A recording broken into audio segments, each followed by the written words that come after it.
By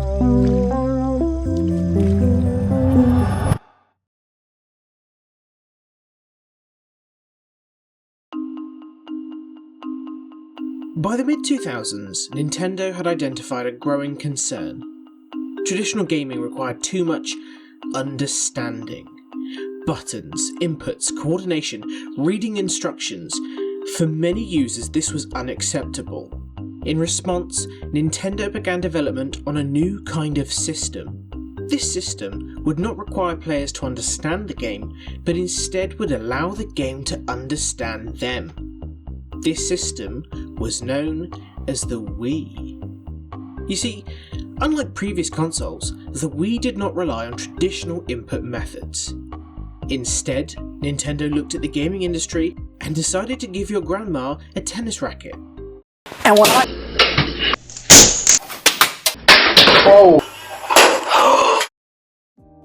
Early testing of this system showed immediate success.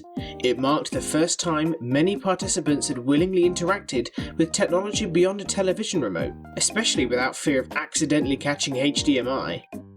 Nintendo had taken behaviour already familiar to them, navigating television channels with a remote control, and concluded that this represented the upper limit of human input complexity.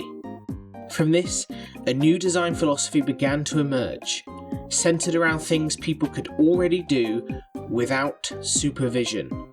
Marketing materials would even later describe this system as allowing users to experience things like tennis, baseball, and more, all like never before. At this point in the analysis, however, it helps to take a step back from what we've been examining and look at what the Wii actually was on paper. While early footage and internal notes might suggest something more unusual, what was released to the public was, at its core, a games console, and a very successful one at that. But to truly understand everything so far, we need to understand how it was designed to be used. See, despite its unusual introduction to the market, the Wii would go on to define an entire generation of gaming. Launched in 2006, it took a very different approach from its competitors. Rather than focusing on graphical power or technical complexity, it prioritised accessibility. This immediately expanded the audience for Nintendo's characters, introducing millions of new players to titles they may never have otherwise played. Games like Wii Sports, Mario Kart Wii, and Animal Crossing, they all managed to capture this new type of gamer. This shift was reinforced by a wave of party and motion-based titles such as Just Dance and the Mario and Sonic Sports series, all built around movement, simplicity, shared play. However, this design came with trade-offs. You see, the Wii was significantly less powerful than its competitors, with only a fraction of the processing capability of systems like the PlayStation 3 and the Xbox 360. And by the middle of its life cycle, Nintendo itself had begun to acknowledge these limitations, including the lack of HD output, something later noted by Shigeru Miyamoto as a regret. These constraints also made third-party support more difficult, leading many external studios to scale back development for their platform. Despite strong hardware sales, the Wii gradually became associated with a narrower experience, defined less by its wider library and more by its most accessible titles. For many households, it wasn't seen as a traditional gaming console, but as a shared entertainment system, a device anyone could pick up and use, regardless of experience level. You see, what we found during the course of making this documentary was that Nintendo's design philosophy for the Wii was simple. It was to keep things accessible, a system intuitive enough for anyone to pick up, even someone still figuring out which way the remote was meant to face. But as we're about to find out, that simplicity may have had unintended consequences. Early test footage suggested everything went surprisingly well. It showed that once the system was introduced into the testing environments, participants were encouraged to engage with a small set of simplified recreational scenarios. These were designed to replicate familiar physical activities within a controlled setting. Out of these scenarios, one appeared more frequently than any other. Tennis, a game built around repetition, timing, the expectation of basic coordination.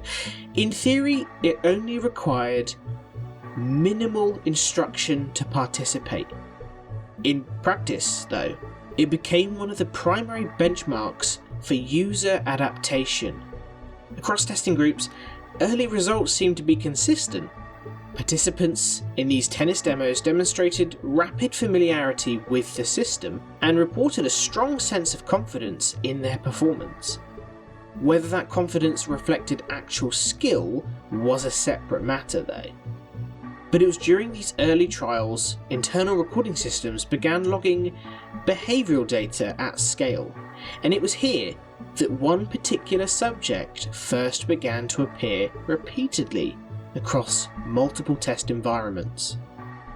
Now, we've been fortunate enough to secure an exclusive interview with one of those systems involved in the early deployment phase. For legal reasons, its identity has been obscured.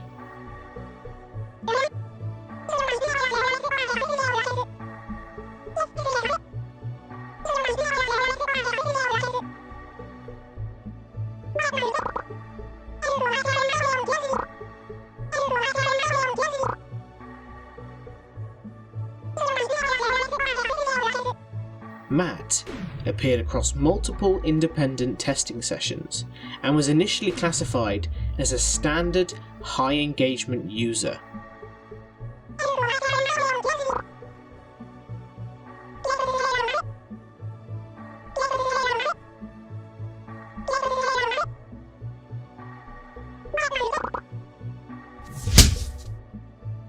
Further review indicated that Matt was temporarily removed from the testing rotation following an internal review.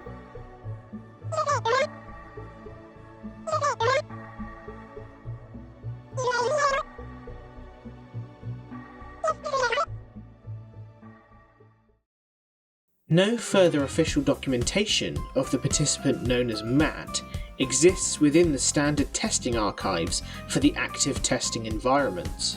But one thing is clear. After approximately 5 years of internal development, Nintendo successfully brought gaming closer to casual audiences than ever had been achieved before. In most cases, the results were considered a success, except one, a participant that consistently exceeded expected behavioural limits. Initially classified only as Matt, his inclusion remains unclear to this day.